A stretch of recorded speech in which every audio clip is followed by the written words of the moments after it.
Hello and welcome to another episode of That's What People Do. My name is James and as always, I'm joined by Ryan McGowan. How are you doing, Ryan? I'm good. How are you? I'm very well, thank you, Ryan. It's a lovely, pleasant evening in May. Summer is nearly upon us. Life is good. Anyway, that's the pleasantries out the way because this episode is anything but pleasant. This episode's fucking grim. It comes from a friend of mine. His name is Jeffrey. He is a Belgian man, and he pointed out to me that we had never done an episode in Belgium. And then I forget how the conversation goes. I imagine I went, well, give me some people to do from Belgium then. Leopold II obviously came up. We will get on to him. And then he said, the Beast of Belgium. And instantly in those three words, I was like, you've charmed me. That sounds like an episode. So that's what we're doing. The Beast of Belgium, Marc Dutroux. It was actually my intention to send him a few of the names beforehand to get pronunciations. Haven't done that, so well done me. Yeah. I've tried to spell them out phonetically. But do they speak Dutch in Belgium? Do they speak French? It's Flemish. Just pick a fucking lane. Yeah, it's a bit of everything, isn't it? Because Belgium almost didn't exist before a certain period of time, and then it all of a sudden just existed. Yeah, there's big pushes as well to like have, I think like the north of Belgium absorbed into the Netherlands because they don't want to be associated with the French, which I understand. So, with all that out of the way, we are going to get onto the episode. I do want to warn everyone, this is a trigger warning. It's fucking horrible. There's rape, there's murder, and both of these things include children. So if that isn't your wheelhouse, if you don't want to listen to that, understood. See you in a couple of weeks. For those of you who do stick around, I'm not like Ryan when I do my episodes. I don't really go into the details of the crimes. But even so, it's still a bit. Yeah. There was points where I was researching this and I was just sat by myself and fucking hell came out of my mouth. And if anyone knows me, if ever I say fucking hell, it means something catastrophic has happened. Yeah, because you are the king of toned down reactions, which I've learned now, like over the years of knowing one another. I now understand like sort of how you might say fucking hell or what. Like I can understand how upset you are by what you may have just heard. If ever I'm in a situation and you hear me going, well, that's not good, it probably means someone's dead. So something really bad's happened. You're very English in your sort of like toned down, like just take everything as it is. You are the definition of sort of keep calm, carry on kind of vibe. Yeah. Nothing's ever too big of a problem. The year is 1996, and the lives of the people of Belgium are about to change forever. Children staying out until dark, laughing and playing with their friends in the street. That was all about to come to an end due to the actions of one man, the Beast of Belgium, Marc Dutroux. What made the case especially shocking was the warning signs had existed for years. Dutroux had been convicted in the 1980s for abducting and raping girls and young women. His own mother had warned authorities about him, yet despite repeated opportunities to stop him, police and judicial failures allowed him to continue offending after his early release from prison. By the time authorities finally arrested him in 1996, investigators uncovered a nightmare hidden beneath an ordinary suburban home. There were secret prison cells, drugged victims, buried bodies, and evidence of years of abuse. The revelations triggered nationwide outrage, accusations of corruption and incompetence, and enduring conspiracy theories involving elite paedophile networks and government cover-ups. But this story begins decades earlier, in Excel, where Dutroux was born on the 6th of November, 1956. Dutroux was the eldest of 5 children, and his parents were teachers, who had immigrated with their children to the Congo. Without going into much graphic detail about sort of the atrocities that Belgium committed in the Congo, we are going to do an episode on Leopold II at some point in the future. Dutroux's family had to return to mainland Europe because of some stuff that went down there. If you do want to research Belgium in the Congo in your own time, it's an eye-opening read. When he was 15, Dutroux's parents separated and he stayed with his mother. Psychologists have argued that his parents were a key factor in Dutroux becoming the monster that he did. They were dominant figures, with reports that his dad could be quite aggressive. And we've seen this in countless episodes where someone comes from a broken home with aggressive parents and they later go on to commit unspeakable acts. It doesn't justify the person they become, but it does add interesting context to the psychology of these monsters and whether an intervention early on could have taken them down a different path. Yeah, just to jump in on that, like I think that's so important, and it's always been like the almost ethos of the entire show. So like, you know, like we joked about how Ryan goes into too much detail sometimes in certain things, right? But I think it's important to try and help us understand the person that we are going to be talking about, right? So the justification for us to do a lot of this stuff and talk about things we talk about is we're never here to justify anything that has ever been Hmm. done, but we are here to try and understand what has been done or how such things have happened. So yeah, No, glad I that agree. you pointed that out. I think context is very important. We contextualized fucking Adolf Hitler. Like, Yeah. at no point are you trying to justify people. You are explaining their background and looking for potential reasons as to why they became potentially the person they did. Some we've discussed this time and time again. Are some people born inherently evil? I don't think we've ever come to a conclusion. I don't think we'll ever come to a conclusion. I think people largely are products of their environment, but Yeah. I also do understand that some people are just psychopaths. So Well, we looked at it with Ian Brady and Myra Hindley in that, we even said on the episode, go check it out, that Ian Brady had arguably an okay, considering he was adopted, right, in like sort of just after the Second World War. You would expect that with his upbringing, maybe, he would have been the one that goes bad. But actually speaking, he had quite a good upbringing considering, and actually it was Myra who had the more violent of the two, and the one where you would mhm. expect that she turned out to be some ruffian or whatever. And actually, she's the one that grew up to be relatively okay, despite the fact that she then goes on to do whatever she does with Ian. But yeah, it's sometimes even then, like when the product is built specifically to create this kind of monster, sometimes it just doesn't create what you expected it to. Dutroux trained as an electrician and often faced unemployment, so he turned to a life of crime. During his early adulthood, he picked up charges of mugging, car theft, drug dealing, and it's important to note at this point that the police were very aware of who he was. Even though his monstrous crimes are yet to begin, he was very much on their radar and had interactions with them. Remember that. That's always a red flag. But here's the thing. Dutroux got away with so much, including stealing and shipping expensive cars to Eastern Europe. He got away with so much, in fact, he had amassed quite a large amount of money. He used this money to purchase 7 properties.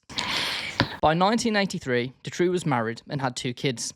But he was unfaithful and began an affair with a woman called Michelle Martin. Some people say Michelle Martin. For this one, I'm going Michelle Martin. I've heard it both ways. He would go on to have 3 kids with Martin, and she would be the one by his side during the horrendous acts that were yet to come. In the summer of 1985, Marc Dutroux allegedly became frustrated with how tedious it was to pick up women and decided to kidnap and rape them instead, with the help of his second wife. I don't know why I put allegedly in that sentence. That's the journalist in me. He fucking did it. Yeah. Yeah. Like, He did it. when, He did it. when we have conversations about certain episodes that we want to do sometimes, and the journalist in you comes out and be like, oh, we might have to go a bit easy on certain, or if we throw in an allegedly there. And I'm like, no, fuck them. I think it depends. In this case, the man's convicted, so yeah, fuck him to death. But in some cases, I forget the one we brought up recently. It hasn't gone David to trial case. yet. Yeah, you've got to be careful. You've got to be careful. He told me kidnapping and raping them took less time than hitting on them, Martin Wood said, according to a Belgian publication. She went on to say, he said that it would be to my advantage too, that he would spend more time with me, and because he did it all for me, I had to help him with the kidnappings. Wow. In 1989, Dutroux was guilty of the abduction and rape of 5 young girls, one of which was 11 years old, as his criminal acts began to escalate. Experts have claimed Dutroux is a man who likes to feel in control, and therefore he targets young girls who are vulnerable, as he deemed them an easy target who would be able to fulfill all of his desires. The third member of the group was Jean van Peterhem, a family acquaintance who had been staying with Dutroux after his own relationship had collapsed. Dutroux manipulated him into helping with the kidnappings, convincing him that he owed him something. Their first victim was 11-year-old Sylvie D. On June 7th, 1985, she was walking home alone after swimming at a nearby pool when the attackers struck. The men jumped from their vehicle, dragged her into a van, and covered her mouth and eyes with tape. They transported the child to a garage in Roux, where Dutroux raped her and photographed her using a Polaroid camera before eventually releasing her. This pattern would repeat itself numerous times. Young girls and women walking alone without noticing a van was following them. Suddenly, men would emerge, force them into the vehicle, claim they only wanted ransom money, and the victims would then be transported to one of Dutroux's 7 houses where they were repeatedly sexually assaulted. Damn. In some instances, the kidnappers attempted to create moments of twisted kindness, offering the girls chocolates or apples, and Dutroux frequently photographed or filmed the victims naked, preserving records of the abuse. Martin was found to be complicit in the abduction of these girls, and it was noted that they both appeared to be responsible, with reports that they egged each other on when it came to these crimes. There is an argument that Martin wasn't always like this. Dutroux is noted, as a lot of killers, to be incredibly charming, and that leads to pretty easy manipulation. It could be that Dutroux realised he needed an accomplice to help him out and used his manipulative abilities on Martin. However, this could also be disputed, and it could be the fact that she was also just a fucking horrible monster. I think regardless of how they got there, both of the crimes, all the crimes they committed are inexcusable. So you can argue until you go blue in the face about how they got there. The fact of the matter is they fucking got there and they did these horrendous things. Yeah. I mean, listen, you look through history as well, and you find lots of moments where women partner up with a man and then end up complicit in crimes. And like, take I don't know, Bonnie and Clyde, Fred and Rose West. Got episodes on all of them. Yeah, exactly. We've done episodes on all of them, and again, Ian Brady and Myra Hindley. And we said in the Ian Brady and Myra Hindley episode that like it's almost likely that Myra would not have gone on to commit such crimes had she not met Ian. Would Rose West have gone on to commit such crimes if she had not met Fred? I don't know. Bonnie and Clyde, would Bonnie have gone on to commit the crimes she's done? Probably not. Or she would have found someone. Do you know what I mean? They'd have got their kicks somewhere else. We spoke about heterostophilia when we had Jenna on the show as well. So like maybe there's an element of that. I don't know. The problem you have, I find, is that we've done it a lot in history, and I fear that I may be straying towards that right now, where we almost try to, what's the word? Absolve females of crimes because they're female. And almost as if like they're unable to do such a crime, and it's always their man's fault in this instance, and he made them do this, or he charmed them into doing so and what. And there may be an element of that in certain cases, and it may be that in this case that has happened. But sometimes you just have to take the person for what they did. No, I think that's valid. No, it does seem in every episode we've had in the cases like this, we have almost immediately condemned the man while trying to not excuse the woman, but sort of like try and find context as to why she might be like this, where it's just then labeling the man as a monster. Yeah. People can be monsters. Women can be monsters. Men can be monsters. Men can be manipulated. Yes. We get on, Martin obviously has a big part in the story. She does something later on, which, I don't know, we'll discuss it when we get there. Like, she does something very fucking questionable. If she has been manipulated into doing this, anyway, we'll get there. She really fucks up. Yeah. Dutroux only served 3 years of a 13-year sentence. Sorry? Why? 3 years of a 13-year sentence for the rape and abduction of 5 young girls. Do we know why? No. Well, he was released on parole with reports citing good behaviour, which to me, if you're a master manipulator, fucking duh. Yeah. Like, you're in jail, you know how to get out. Yeah. 3 years. 3 years. No. It's honestly, you think that bad, it gets worse. His mother wrote a chilling warning to prison authorities regarding her son's nature, and I quote, "I have known for a long time and with good cause my eldest's temperament. What I do not know, and what all the people who know him fear, is what he has in his mind for the future." That's pretty damning when your own mother says that. Yeah, exactly. That warning went ignored. Let me reiterate once more. He abducted and raped 5 young girls and was then released 3 years later. While in prison, he successfully manipulated officials into classifying him as disabled, which qualified him for government financial assistance after release. It's fucking mental. Honestly, this episode could be titled, "How did Belgian police fuck up?"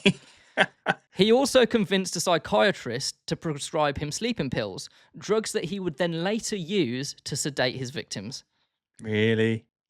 The mind boggles. The mind, honestly. But let's fast forward to 1995, when Dutroux and his wife are living in the suburb of Marcinelle. Following his release, Dutroux resumed his crimes almost immediately. This time, however, his methods became even more horrifying. Inside one of his homes, he secretly constructed an underground prison cell, often described as a dungeon, hidden within the basement.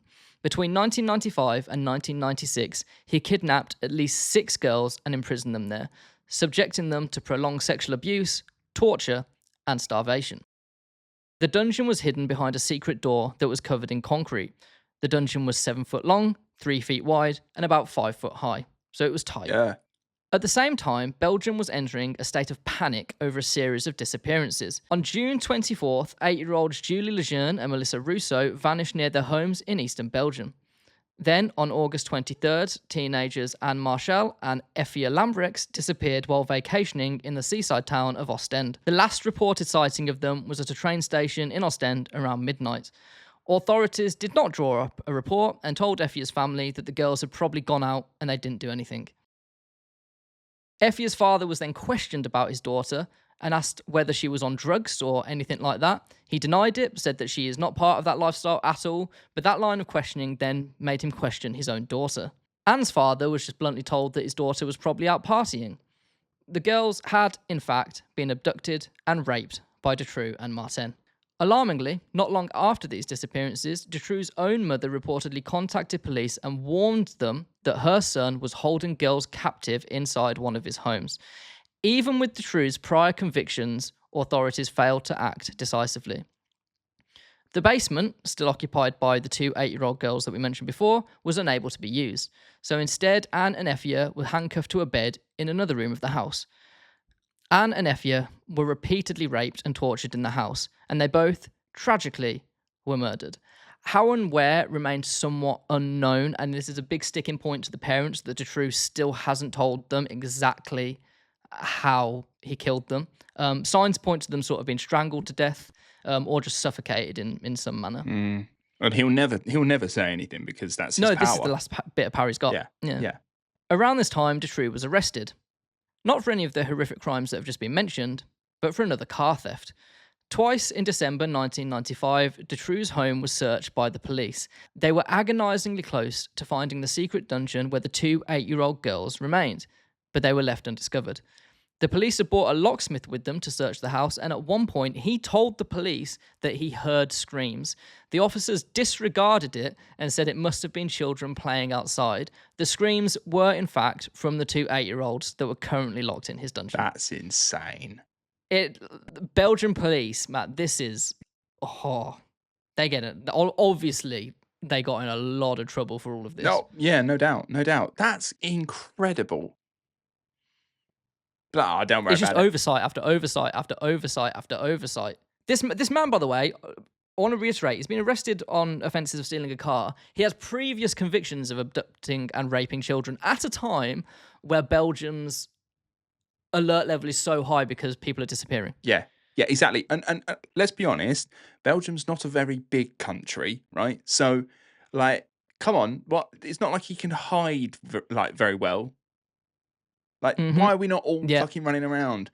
I wonder. I would like to think that if God forbid, I had a daughter and she got abducted and someone heard screams of hers in the house, they wouldn't immediately disregard it. Even if 99% of the time that is not anything. Search anyway. Yeah, I heard. What's the worst that can happen? I heard a story. This is secondhand though. This story from someone where a friend of his was in a shopping centre with his daughter, and the daughter was really kicking up a fuss, really just having a tantrum, really young.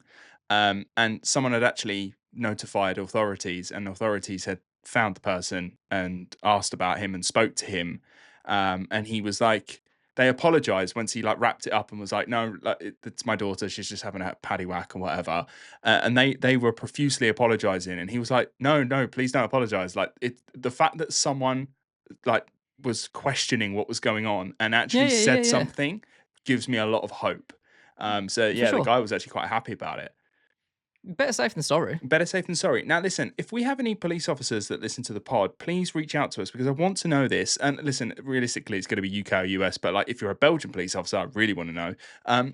What's the deal? If you go to someone's house, do you find out any priors or anything? So I want to know, do the police that are going to his house for this particular thing, are they likely to have found out or looked at his record and gone, hold on a minute, this guy's got crimes against children and I'm hearing kids crying. Can we just have a little sweep? Is that a thing? Can you do that as a police officer? That's what I want to know.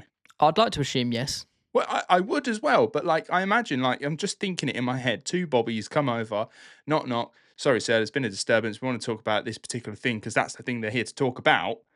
Are they then looking in their phone there and then, just scrolling through the database and being like, "Oh, Mr. James K, it seems you've done this before. Oh, okay, we'll keep an eye on that." You'd assume they've got a full brief of the person. I don't know. It just maybe on another day other officers would have checked. Maybe.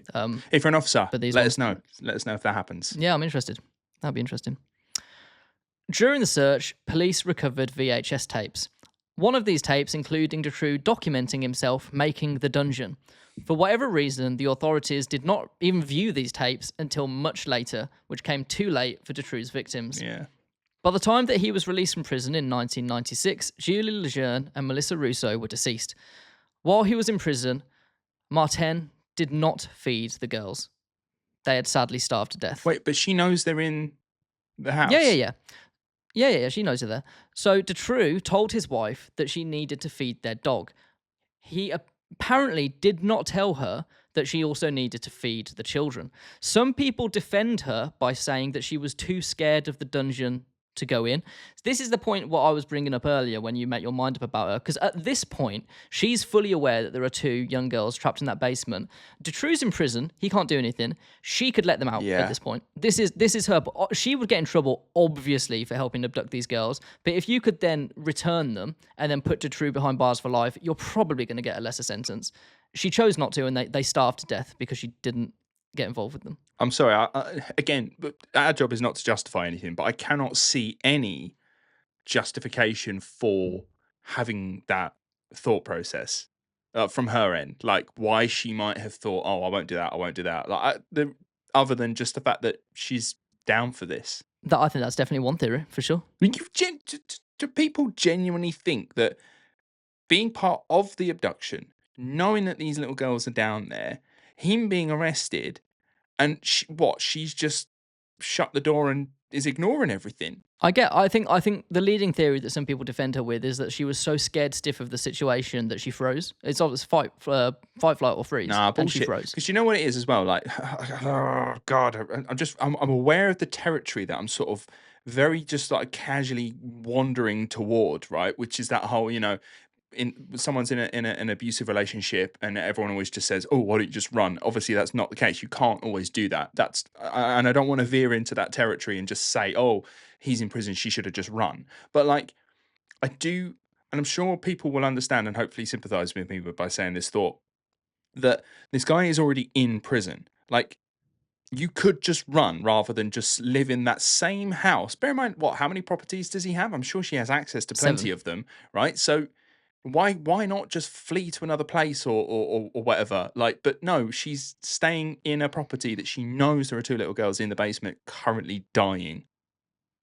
And she's just going to try and ignore it and pretend it's not happening. I'm sorry, like you know exactly what's going on and you are complicit. Yeah. I agree. At this point, she is then a murderer. Yeah, 100%. She's at least an accomplice to murder. We get onto. I'll repeat myself later because it's in the script. But this is one of Dutroux's defenses when he inevitably goes to court about this. He says that he didn't murder the two girls because he wasn't the one that starved them. Well, that's his defense. Right, yeah, but you put them in the situation that allowed them to be starved. For sure. But he maintains today that he's innocent and he didn't murder them. Oh, he's a bit of a prick.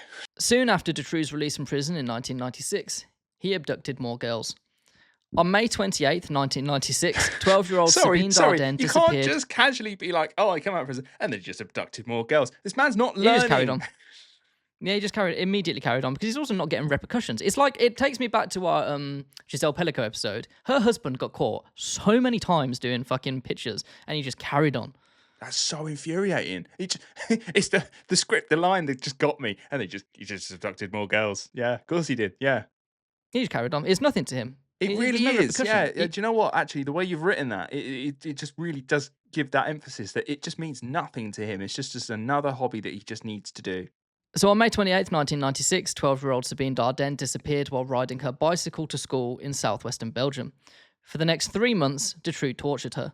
He also did this psychologically by making her believe that she was in contact with her family. He had her write them letters, and then he would claim that they replied, and they hadn't. Wow. Then, on August 9th, 1996, 14-year-old Letitia DeLay was abducted while walking home from a swimming pool in southeastern Belgium. She joined Dardenne in the dungeon, but this was the first step in the downfall of Dutroux. An eyewitness saw DeLay being bundled into the white van with the license plate beginning with the letters FFR. Michel Bourlet, the prosecutor in the case, now had to make a vehicle and the start of a license plate to work with. Michel got in touch with an investigator who had been following Dutroux's movements in 1995, and together they compiled evidence. With the van being linked to Dutroux and his previous convictions of abduction, he was a top suspect. The files put together, known as the Othello files, held the testimony of a man who claimed that he had been approached by Dutroux, who asked him for help when it came to kidnapping young girls. Claude Theroux, a fugitive who needed money, had come into contact with Dutroux. Little did Dutroux know, Theroux was a police informant and immediately alerted them.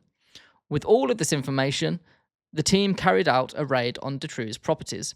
On August 13th, 1996, 14 months after the first disappearances, authorities arrested Marc Dutroux in connection with the kidnappings. 40 specially trained officers carried out the raid. They found Dutroux with his wife and the van. They were taken in for questioning alongside another of Dutroux's accomplices. All three maintained their innocence during questioning, with authorities noting that Dutroux remained calm. Dutroux's accomplice, Michel Lelev, was released just before a new witness came forward. The witness claimed Dutroux and Lelev were spotted carrying a child covered by a blanket into the property. He was then immediately rearrested and taken back into custody. This is when Dutroux's story began to change, and eventually he began to confess, including pointing to a picture of Sabine Dardenne and told the authorities that he could take them to her. On 15th of August 1996, Dutroux took authorities to the dungeon where Sabine and Letitia were found alive. Dutroux's ego had been fed by the police to get him to open up. He knew that he was one of, if not the most high-profile criminal in Belgium's history, and that he could use his status to play games with the police. So they led him to believe that they thought he was a genius for evading them for so long, and eventually, after his ego was rubbed, he began to let things slip. After 48 hours, he revealed that he had abducted 8-year-olds Julie Lejeune and Melissa Russo, and he also guided the authorities to the burial sites of the victims. The bodies of Julie Lejeune and Melissa Russo were discovered buried behind another of Dutroux's properties. Nearby was the body of a man called Bernard Weinstein, an accomplice whom Dutroux had reportedly buried alive. Wow. The remains of Anne Marchel and Effie Lambrix were later found buried in another garden. They too had reportedly been buried alive. This was the post-mortem analysis, but their family are still fighting to find out what actually happened to them. Yeah. Dutroux denied killing Julie and Melissa, saying it was his wife's fault because she did not feed them or give them water. Between 1995 and 1996, Dutroux, a convicted child abuser, I'll keep hammering that home, abducted and raped 6 young girls between 8 and 19 years old, 4 of them now deceased. The theory is that Dutroux realised that the 2 8-year-old girls could not give him what he wanted sexually, which is why he moved on to slightly older victims. But they were stronger and were able to put up more of a fight, including attempting to flee, and this annoyed him. It was then, when he realised that he could not control them, that he murdered them.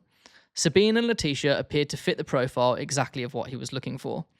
Belgium erupted into outrage after the details became public. Many citizens could not understand how a convicted child rapist with a known history of abduction had been released early, repeatedly overlooked by investigators, and allowed to continue offending despite multiple warnings. Public anger reached its peak on October 20th, 1996, when hundreds of thousands of people marched through Belgium in support of the victims and their families. Their demonstration became one of the largest public protests in Belgian history. Belgian society had never been in such upheaval. At the same time, rumours and conspiracy theories spread rapidly. Some believed Dutroux had been protected by powerful figures and was part of a much larger paedophile network involving wealthy and influential individuals. One of the most controversial figures to be connected to these allegations was Regina Louf. In 1996, Louf told investigators she had been abused from childhood and taken to gatherings where powerful people sexually abused her and murdered young girls. She alleged that Dutroux supplied drugs and eventually girls to these gatherings. Although parts of her testimony were reportedly corroborated, the media portrayed her as unreliable, and ultimately she was not permitted to testify during the trial. Yeah, I hear that. It's tricky.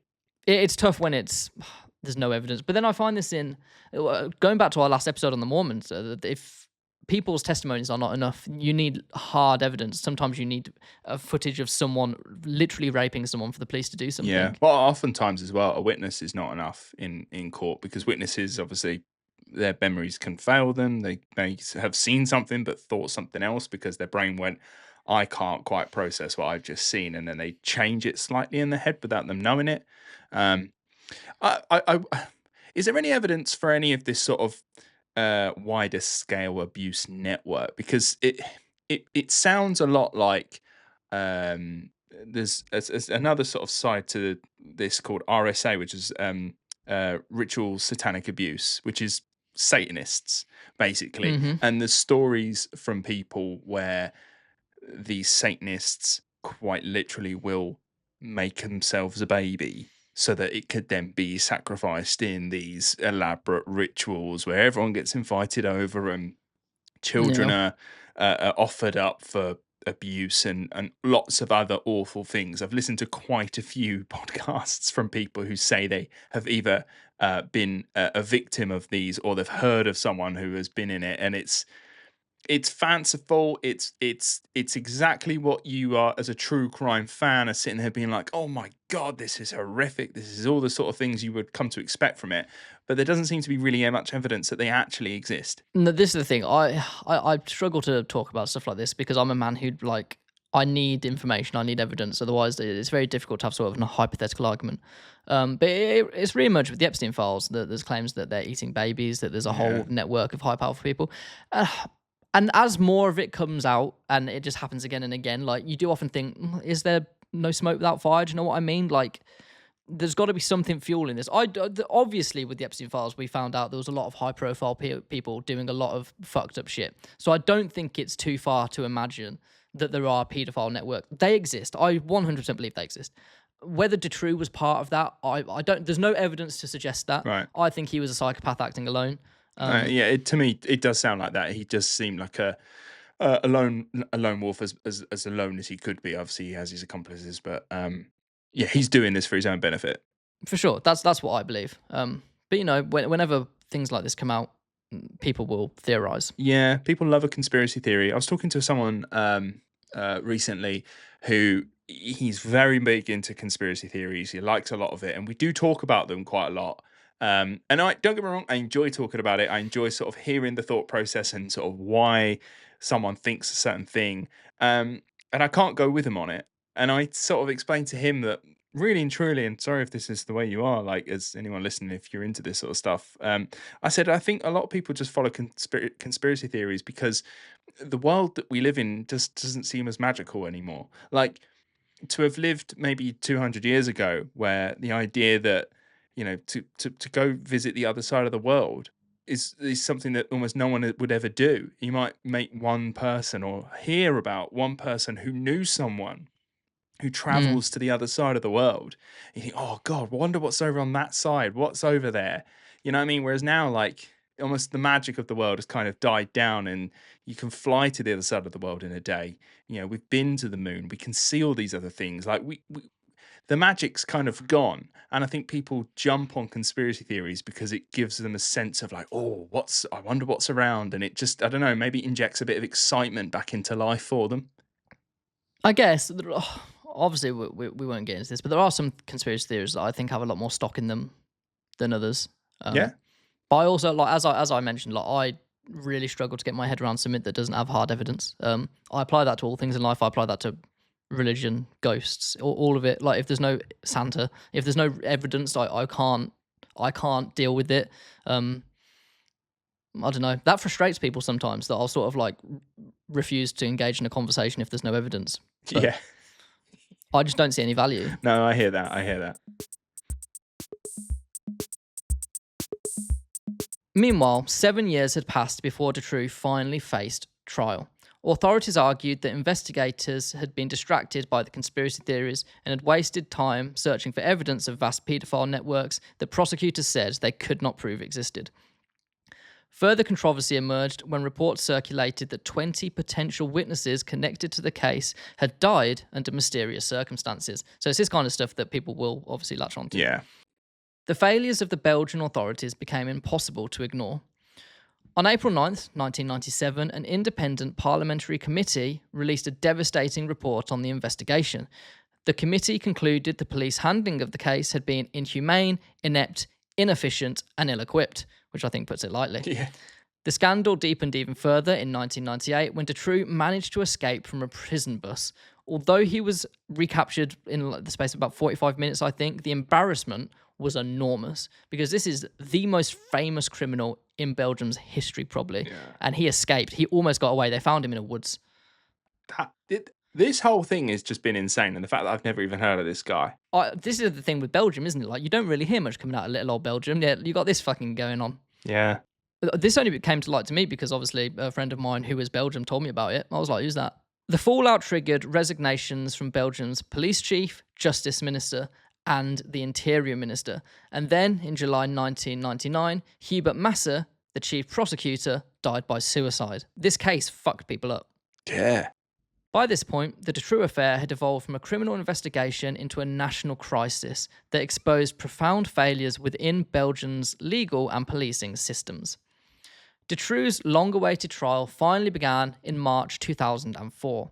He was kept behind bulletproof glass for his own protection. The proceedings lasted 3 months and featured testimony from hundreds of witnesses. Dutroux admitted to kidnapping and raping the girls, although he did deny kidnapping Julie and Melissa, and he also denied responsibility for their deaths, blaming his wife. The testimony of the survivors was among the most devastating moments of the trial.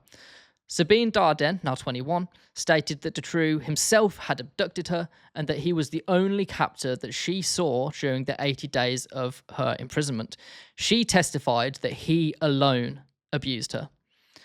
Letitia DeLay described being chained to a bed during the 4 days she spent in captivity, while Dutroux repeatedly raped her. He didn't give a damn. He would ask if it hurt when smiling, as if it made him laugh, she said. During the trial, Dutroux attempted to portray himself as merely a participant in a larger criminal organisation, rather than the primary architect of the crimes. Prosecutors, however, stated they found no evidence confirming the existence of the alleged paedophile ring. At one point, Dardenne directly challenged Dutroux, asking why he had not handed her over to the supposed organisation if it truly existed. Dutroux responded, "I did not give her because I knew that she was going to be killed," as if he was some kind of hero in the story. Yeah, And like he's doing her a saved fucking favour. Does he really? Like, he was really stood on the stand and was just like trying to claim that this paedophile ring does exist. He latched on to conspiracy. He kept hiring and firing defense lawyers. At one point, he had, I think it was a team of 6 or 7, I forget the number, different lawyers who all came in with a different defense. One of them claimed that he was insane. Another one claimed he was a psychopath. Another one said that he was part of this conspiracy of paedophile networks. Another one claimed that didn't exist. There was no fucking coherence to any of this. No, and obviously he wants this paedophile ring to exist in people's minds. Exist for sure, because in essence it wouldn't absolve him of his crimes, but no. But then he can then play a lot of that and be like, there's only so much I can say. I fear for my life. This is bigger than you think. Almost take the spotlight off of him.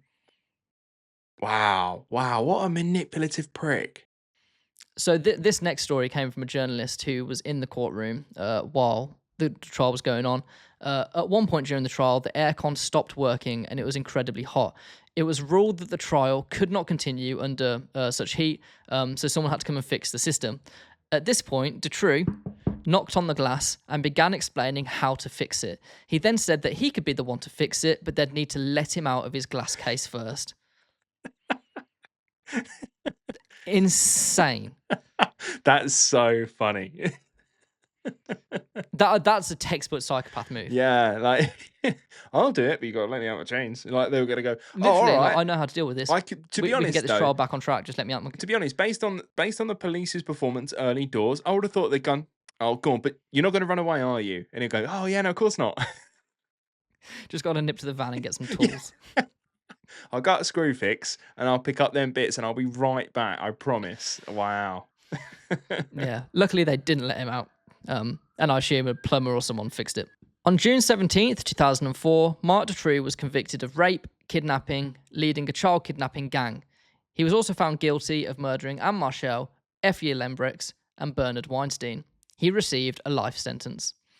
Michelle Martin was convicted for knowingly allowing Julie Lejeune and Melissa Russo to starve to death while her husband was in prison. She was sentenced to 30 years behind bars. Too right. She was released from prison on August 28th, 2012, which resulted in mass protests. She now lives in hiding with a new identity under the protection of the Belgian authorities. I don't know how I feel about that. Yeah, so this was 2004. So she spent 8 years behind bars, if my maths is correct. Of a 30-year sentence, they fucking love releasing people early in Belgium, don't they? They really do. And we spoke when we were talking with Jake from Flashback History, like when we pressed him on on his thoughts on rehabilitation versus punishment when it comes to the prison system, and his default, he kind of just instinctively went, I think it's punishment. And both you and I are like, we're very much on the reforming Rehabilitation. sort of revision. But that's you've got to like be in for a while. Like you're in for a 30-year term. At least do half of it, and then we'll have a chat about how you feel. So it's something that came up in his earlier one in the 80s, which I assume is the case now, is that there was a massive overcrowding problem. Right. So they're sort of like looking to get people out quicker. Is this because maybe a Belgium too harsh and they just arrest anyone, or is just Belgium full of criminals? Two additional accomplices, Michel Lelive and Michel Nihoul, were convicted and sentenced to 25 and 5 years, respectively. Since his conviction, Dutroux has repeatedly sought conditional release.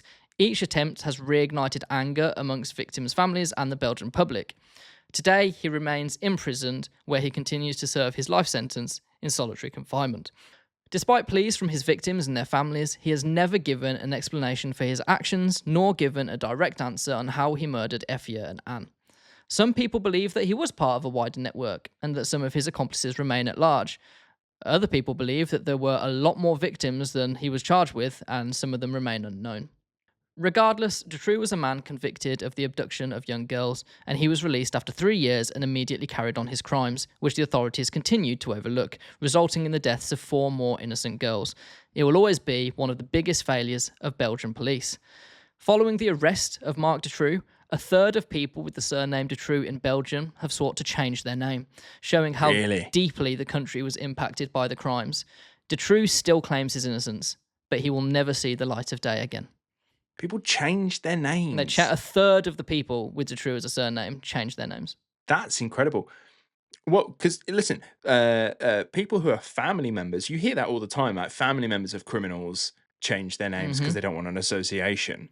But just random people living in wow. People really felt that. Well, I don't think we've ever had a story, perhaps, where an entire country felt as deeply as this one.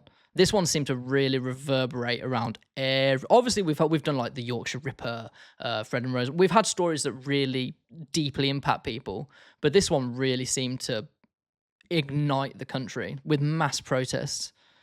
Yeah. And all of it could have been the 2 young girls that the 5, sorry, that he abducted and raped in the 80s. It could have stopped with them if they just fucking did their job properly. Yeah. But they didn't. And now 4 young girls lost their lives. Yeah. And the thing is, like, rehabilitation and all that kind of vibe, right? If he had served his full initial sentence that he only did, what was it, 3 again? He did 3 years out of 15? 13, if he'd even served the entirety of his 15-year sentence, what would have happened when he got out? He'd have carried on. Jumped straight back in. Like exactly what you put in your script where you were like, oh, he just carried on.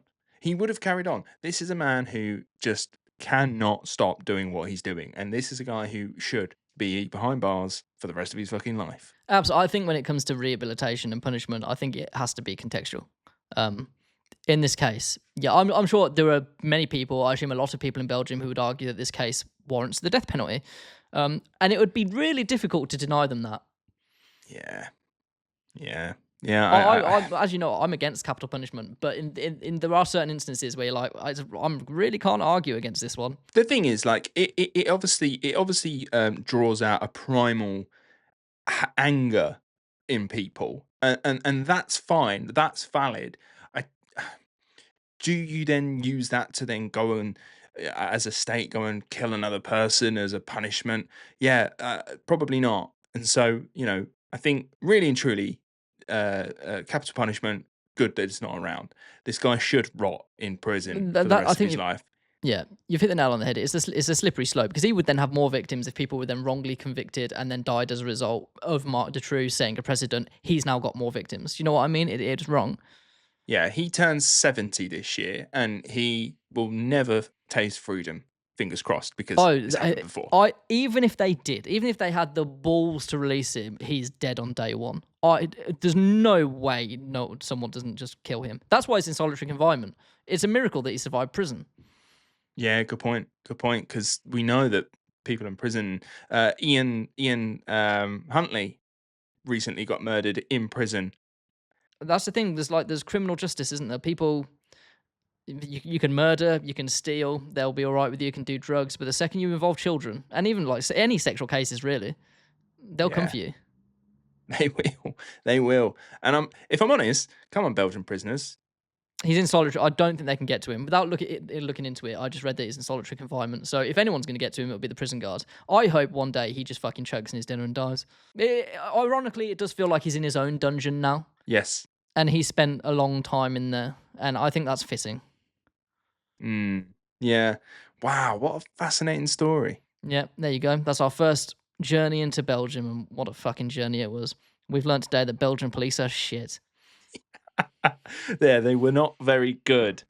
Early doors.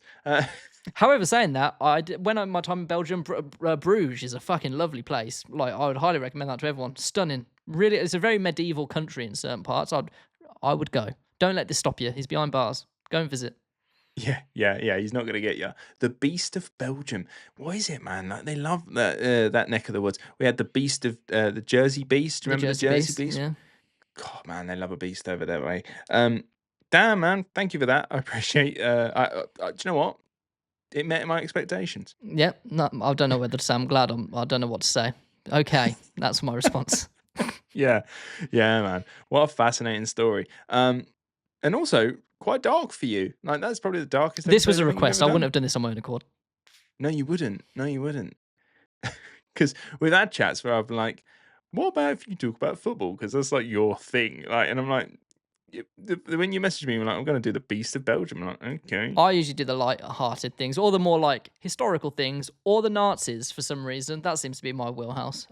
It is your wheelhouse. But now apparently we do paedophiles. So gear up. Yeah. Well, listen, I think it's probably one of those. We need to have like a list of every country that we've done to like, yeah, we spoke about that person, and maybe a one good, one bad for every country around the world. It would be really interesting to know what country we've done the most on. I think purely based on the Nazis, Germany is at least in the top 3. It's probably up there, isn't it? Yeah. Yeah. We've done. We've said before, every episode that we've done in Japan has been a bad one. Yeah, or maybe we'll do like the creator of Pokemon or something. That'd be a nice episode. That would be nice. I can take you through That my would be binder. nice. I've got like so many binders of Pokemon cards under my bed. We'll do an episode of me just telling you about my cards. But yeah, send us any requests that you have for episodes. I'll tell you what, actually, I was having a look at some stats earlier. We, in the last month, have picked up a load of listeners from Japan. I can only assume it's because we've been talking about it fairly recently in Unit 731. Yeah. So if you are listening to us from Japan, drop us a message on Instagram. That's where we tend to get a lot of people message us now. So drop us a message. Tell us someone good to talk about in Japan, at least, because I've not done any good people from there. But in general, drop us a message. Make sure you rate, review us on Spotify. Now, I did a little call to action last episode, and it's definitely paying off in dividends. You guys are throwing in the reviews, and it is definitely working. The more people who recommend and review the podcast on Spotify or any podcast app that you are listening to us on, it helps their little algorithm promote and push the show. It shows that you're listening. It shows that you want to listen, and you want to push it out, and it will recommend us to other people. And let's grow our little fan base that we have so far. And also, big shout out to those that have messaged us recently and those that have shared their stories, particularly on our Mormon episode that we did recently. Thank you so much for sharing your personal stories with us. They're very much welcome. They are safe, and we will always reply to you, no matter what you want to tell us about. So yeah, thank you very much. I really do appreciate every single one of you. I also want to throw in there that these episodes are now going on YouTube. We are filming ourselves and we're putting them on YouTube. So if you want to watch us as well as listen, Ryan's waving at the camera right now. You can watch us as well as listen to us.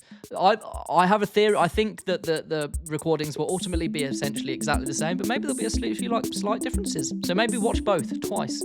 Listen on Spotify and then go on YouTube and subscribe.